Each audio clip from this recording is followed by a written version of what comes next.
Welcome to I Am Nala podcast, brought to you by Nala Feminist Collective or Nala Fem, where we strive towards the liberation of African women and girls. We are a group of feminist leaders in politics and activism with a mission to foster, embolden, and mobilize women and girls from Africa and the diaspora for transformative change. I am your host, Aya Shebi, founder of Nala Fem, and on this second season of I Am Nala podcast, we raise awareness during the 16 days of activism. We talk about Africa Young Women Beijing Plus 25 Manifesto and its 10 demands. Today, our conversation will be focused on Demand 1 of the Manifesto on Economic Justice, and I am extremely thrilled to have my guest, who is an African economist and former Minister of Investment, Trade and Industry of Botswana. My sister, Bogolo Kenewendo, is a leader, a friend, and I know is mentor for many young women who are watching us. How are you, Bogolo? I'm very good, Aya. How are you? I'm great. And I want to start asking you or starting you introducing yourself to the words of Nala by saying 3 things about you. 3 things. Well, first is my name, Bogolo Kenewendo. And second, I am an economist and I am a gender activist, a youth activist, and most importantly, a daughter and an aunt. And I'm from Botswana and I'm a proud Pan-African. Amazing. So everyone might know the story of Bogolo, the youngest minister on the continent. That's how everybody knew about you. But I don't think many people talked about the economist you are and the negotiator you are. Can you tell us more about that part of you and your work? All right. Well, interesting fact is I became an MP and subsequently a minister because I am a trained economist. I had studied economics for my undergrad and I did my postgrad in international economics with a focus on trade and practiced as an economist in Botswana, an economic consultant. And then I moved to Ghana. Also as an economist. And, that is really where my passion lies. I've always wanted to influence policy on the economic side because I think that is where opportunities lie. If we focus on crafting and targeting the right policies for economic development and economic empowerment, then we'll be able to ensure that people have opportunities and are able to have more sustainable livelihoods. So that is really where my passion was and what I focused on. And when I stopped being a minister, I started my own advisory company, Kenewendo Advisory. And then I also became a non-resident fellow with the Center for Global Development, also dealing with economic issues. And my fields of expertise are trade, macroeconomics, some finance, and just general economic development, because in such small economies, you can't really afford to specialize. While you have expertise in a field, you are also make sure that you are a generalist. So tell me, what was the toughest negotiation you've done? I think one of the toughest negotiations I've ever done was actually as a minister. I was chairing the SACU plus Mozambique negotiations with the rest of the world. And this one was in particular to the UK following Brexit. So we were doing a post-Brexit continuity trade agreement. And I had very interesting characters to manage. That's what I will say. Very interesting characters to manage on both sides, because sometimes you agree on the principles, but then personality starts to bubble on the surface. And you not only have to manage the professional side of negotiations, but you have to manage personalities. And what made that negotiation tough wasn't necessarily the content. It was just how we were going about the negotiations. Oh my, I can imagine. But, I'm wondering, as a young By the female... way, I must highlight that ministers of trade changed in the UK. You'll remember during... Oh, yes, absolutely. They're aware we're talking about the past now. um, so, like when you are in those rooms and when you are chairing as a young female and at the time, minister, what scares people? Are people intimidated with like the way you approach things or just the way you challenge things? How people misunderstand maybe what you're doing just by stereotyping your age and gender, maybe? I think by the time I chaired the trade negotiations, the issue of age was no longer there because I had already chaired like task force meetings, and I had already been in the political space for a couple of months, and people were aware of my knowledge, were aware of my skills and my background. And trade negotiations fit quite perfectly in what I had been doing before. So it wasn't that I was just a political appointee, but I was also quite technical, which is why for some negotiations, I won't say who, when they were supposed to chair, they actually deferred to me to chair because I understood the subject matter better than the person who was supposed to chair. That's amazing. Yeah. So, moving on to our manifesto that you signed and endorsed, and I know you're championing Demand One on economic justice. And I want to go back later on, maybe to the context in Botswana, but just to start with, what do you think the first step for the African continent to take into a direction of economic justice?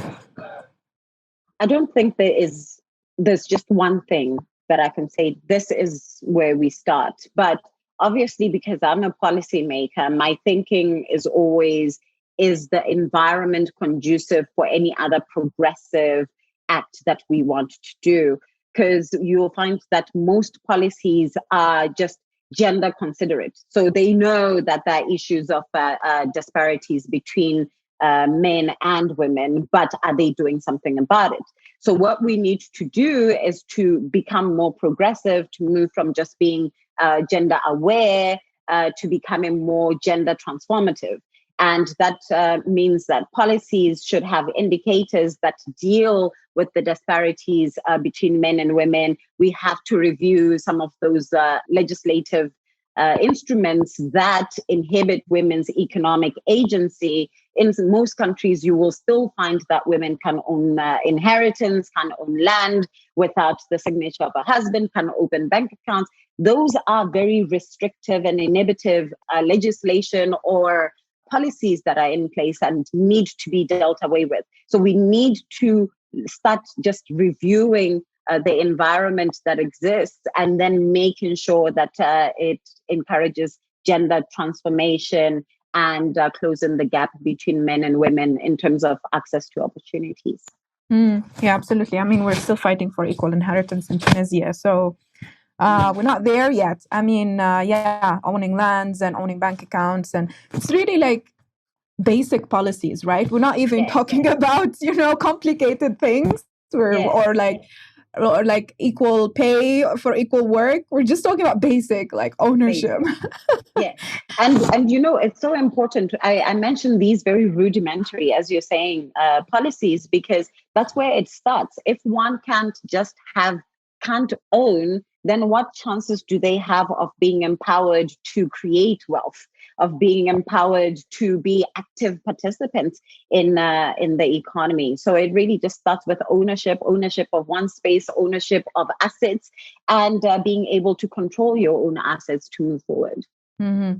Absolutely. So in NALA, we advocate for feminist economics. I mean, we are a feminist collective. I want you to unpack this for us, like the intersection between economics and gender or feminism. It's interesting because I think I just did so. It all boils down to women owning stuff. It all boils down to both genders having equal opportunity and having equal access to creating livelihoods. That's what it is. having equal opportunity to being active participants in the economy at whatever level it is that you choose to be in. And it's not just about women being at the top of the ladder, it's also about just making sure there is equity. So actually the right language there is equity, because the places where we're starting from are different. So we just want opportunity. We want to make sure that women are able to contribute to the economy as men are. And it has actually been proven that when women have more economic agency, there's a lot of data on this, there will be an additional contribution to global economy of about 24-25%. That's an entire quarter GDP introduced to the global economy if women are active participants.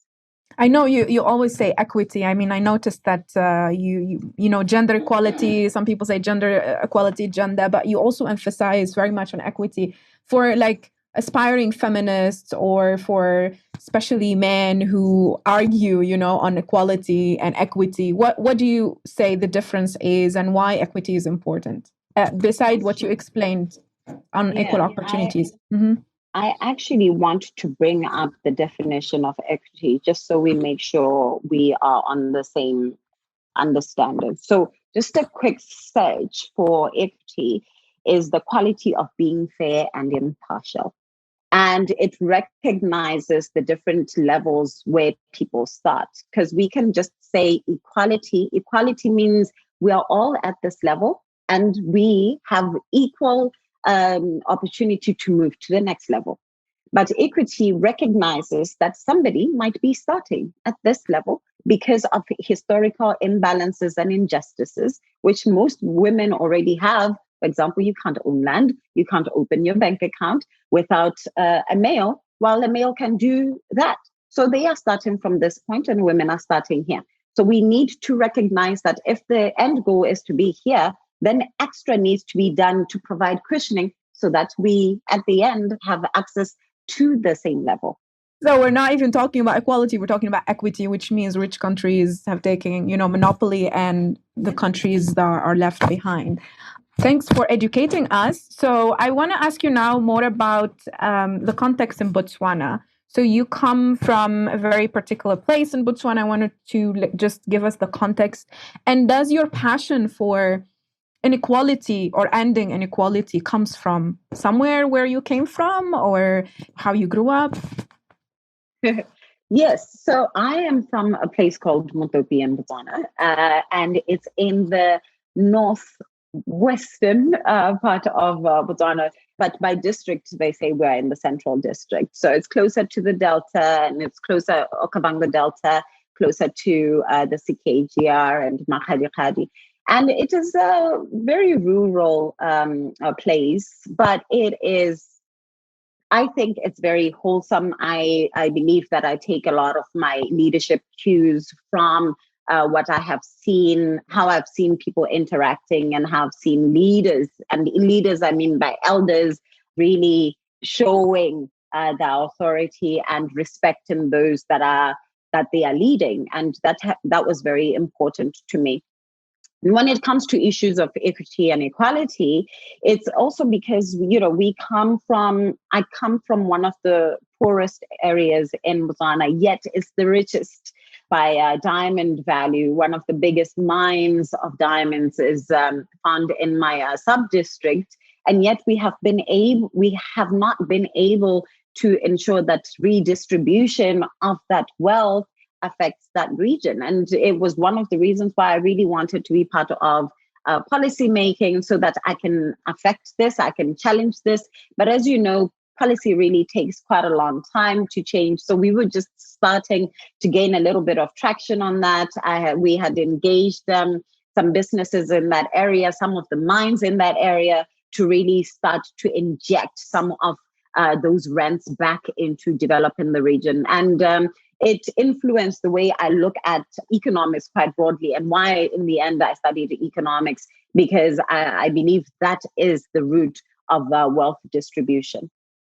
So what do you think now in Botswana, some of the policies or some of the projects that are really working to really lift up people out of poverty? In the past, there have been so rentals from mineral revenue being re-injected and invested into the economy. For example, someone like myself who comes from not so wealthy family and who comes from a poor region has been able to study abroad. And that is all because of the government. It's not because my parents paid for my education. The government made it possible that I have access to education, the best education around the world. And that's because of diamond and mineral revenue management and those tools that were put in place in the 80s, in the 90s for reinvestment, and similarly in healthcare and in security and so forth. So general development, that I believe is one of the policies that should be packaged and sold around the continent for mineral-led economies, because reinvestment can really determine the fate of the country going forward.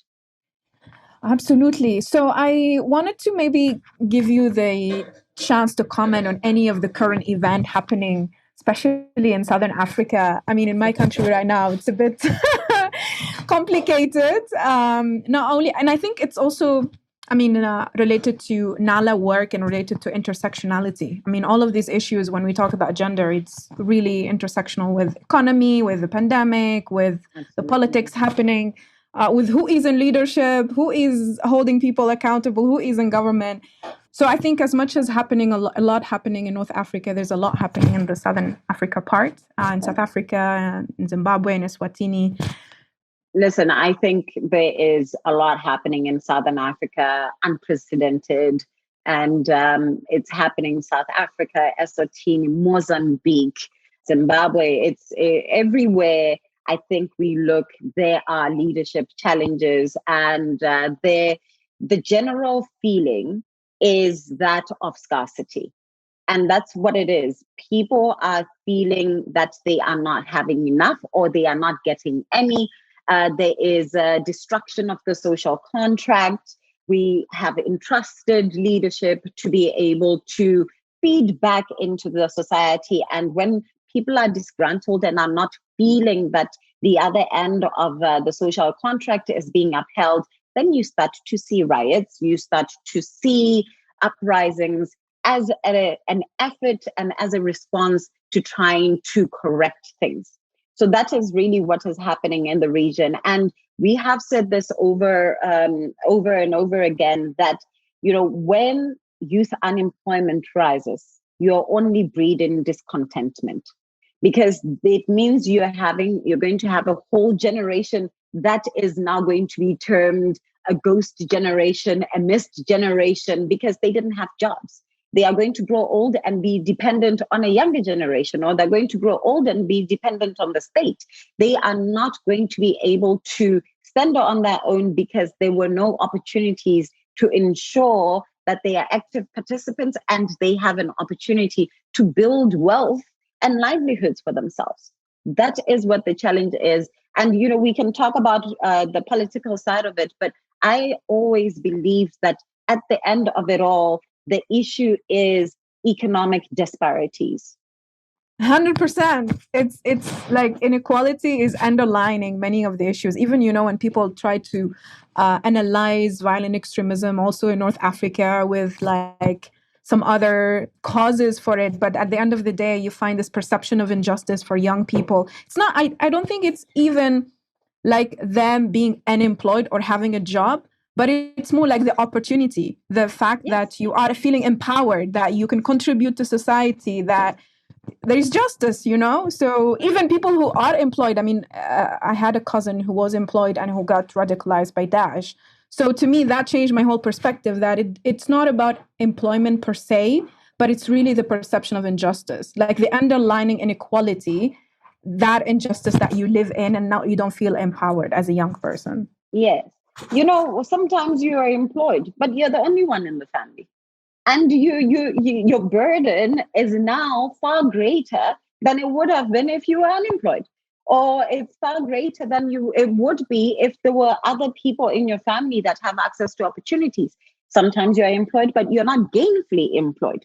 The social contract from back then is if you have a master's, you will get a job. right? And that's an expectation, but that is no longer feasible. It's no longer happening. You're not getting that special job because you have a master's. Instead, you end up being at the tills. You end up being a janitor because the opportunities are few and far in between. And that is actually the issue. And in addition to that, other than just being employed, is other opportunities. Right now, the issue is lack of opportunity or access to vaccines. You have vaccines, and some countries have prioritized the rich. Some countries have prioritized the politically connected. So those that are not are obviously going to feel left out and are going to challenge the leadership in order to have proper access to the vaccines. And it has been proven as well. If you just look at the trend, with every economic crisis, there will be an uprising, because an economic crisis will actually show the cracks that exist in the economy, will show some of those structural cracks and deformities that have been there, but we've been all able to gloss over. But with a crisis, these things can no longer be hidden. They come to the fold and must be dealt with, or there's chaos. So I want to merge two questions and one related to what we're discussing. So when there are crises, there is, the discontent, the young people on the street, the young women on the street. But then also the crisis is an opportunity, because there is a vacuum for new things to emerge, for new leaders to emerge.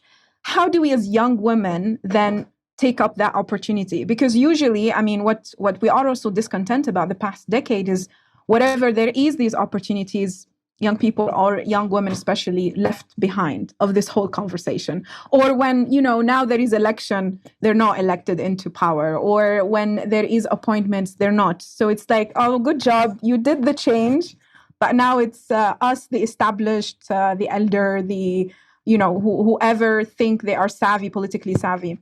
So my question is more, how do you think can we as young people, as young women, take those opportunities and turn them or channel them into positive change?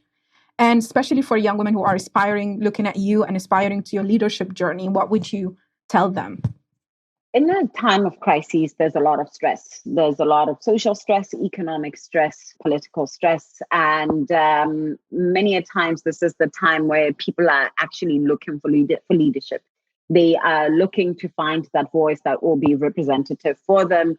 They're looking to find actions that that represent them. And everyone at this point is looking at where they feel appreciated, understood, and accepted. And it's not just about a being, it's about your thought process. And if you want to be a leader, this is the time for you to show yourself as a leader, to share your thought leadership, to lead in seeking change and driving some of those reforms that you believe are necessary. Because it is sometimes in times of chaos where leaders, the current, are going to be seeking that alternative thought or that new kind of thinking that could potentially make them likable, but also could potentially make them more in tune with the feeling on the ground.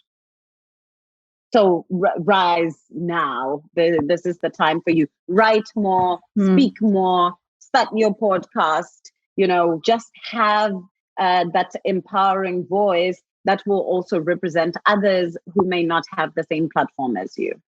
Yeah. So rise to the occasion and actually give it all now, because it's the opportunity to do so. Okay. Yes. So in concluding this amazing quick fire chat, because this half an hour just passed like that, I want to know more, like, what's your typical day? Like, what's Bogolo's typical day is like? All we see is all these amazing projects you're doing and all this, amazing speaking engagement you're doing, your role as a minister and all of the amazing stuff you've done. I mean, what we see is the result, but behind it, there's a lot of hard work and there is a routine to balance it all. So take us through your wake up and then until you go to bed. Well, my day, I'm actually going to look at one of my my calendars. My day can get a little crazy. I wake up just in time to go for a walk or a run or yoga. depending on how I'm feeling that day. And I usually get my day started by 9 o'clock. And that's because between waking up and 9, I'm making sure that I'm taking care of myself. I am taking care of my mental state and ensuring that I meditate, I pray, praise and worship, whatever it is that I need for that day in order to be in tune. And I talk to my family. And then by 9 o'clock, that's when ordinarily I get my day started. Sometimes it starts a little early, depending on who I'm talking to. If I have business in China, it will start a little earlier. If I have business in the US, it will end a lot later in the day. And I will usually start my meetings in the morning. That's my optimal time for meetings. And then in the afternoon is my optimal time to shut down and just focus on the writing that is needed, on the analysis. And then evenings, I usually also have evening meetings starting from 6 o'clock, usually to cater for my business that I do in the US, to cater for that time difference. And then to also catch up with other non-commercial activities that I do. Like I'm part of Trade Experts, which is women trade experts. It's a network. It's fantastic. Everyone is very, very, very smart, but also very fabulous. Also very fabulous. And then, always meetings of Malaya Kosi that usually also happen in the evenings. So anything that is non-commercial for me will happen in the evenings. Anything that is commercial will happen in the morning. And then afternoons are for me to do the writing, the reading that is needed in order for me to do the next day. And then usually around 10, 11, I will do a shutdown and figure out how my day went, look at my calendar for the next day, what I need to do and reflect, and probably go to sleep around 1 a.m. Wow. Okay, that's amazing. I don't feel alone. That's sounds like, but you make it look easy, but you make it look like very smooth day. But when you are really, when you get really into situation where you're like, this is making me nervous, or this is, what's your motto? How do you bring back positivity? Oh, I will ordinarily see if something is so important to me, and I'll let you into a little secret. I will feel very anxious about it. I will feel like my life hangs on it. And when I feel like that, I know that I must give it 100%. So I will ordinarily go for a walk, a 10-minute walk, take in some air, come back, sit down, and remind myself why I am doing this to begin with. I like to remind myself why I'm doing something, which is why in the morning it's important for me to take that time. And even at night, it's important for me to take that time to figure out if what I am doing is in alignment with what I want to do and what I need to do. And it does not hurt that halfway through your day, if you're feeling overwhelmed, you take another moment for a breather. I believe in taking those times off. And it's so important for you to know when your energy is no longer there, where your mind is no longer there, because you're just going to sit in front of your laptop and produce nothing, stress yourself even more, instead of making sure that you attend to yourself and then come back when you feel more productive, when you know that you can deliver and you will not be giving yourself unnecessary stress. So ask yourself when you're stressed, is there something I can do about this right now? If not, take a walk. If not, and if you can do something about it, have a cup of tea, come back and do it. Yeah, no, that's an awesome tip. Actually, I love that. I walk a lot, but it's more like this is my walk time. But I'm gonna walk now when I'm stressed. Right, when you're stressed, walk. But take your cup of coffee, cup of tea, and just take that walk. Call family, call friends. It's become so important. I don't know how you feel about it. Calling my family has become so important to me, especially because I've been traveling a lot. I've been out of my home a lot. So I want to call and I want to hear the positive energies, and then I will feed on that and come back and do some work. That's beautiful. On that note and on that positive, great advice, actually. Thank you so much, Bogolo, for being on this Fire Away And we're very proud to have you as council member. We're very proud of the work you're doing in Botswana and in Africa. We look forward to whatever is coming up. Thank you so much. I mean, it's such a pleasure. And it's an honor, truly, to be doing this with you and to see how your vision, your passion is coming to life. And it's just, I'm happy to be able to support you and to support many other young Africans that are doing the most. Because this we are not leaders of tomorrow. This is our time, man. If we don't do it, who should be doing it? Absolutely, damn. It is our time. On that, I wish you a great day and a great week, and we'll catch up soon. Thank you very much. Bye. Bye. You were listening to I Am Nala podcast. Check out nalafem.org/sign to learn more about our manifesto. Subscribe and see you in the next episode.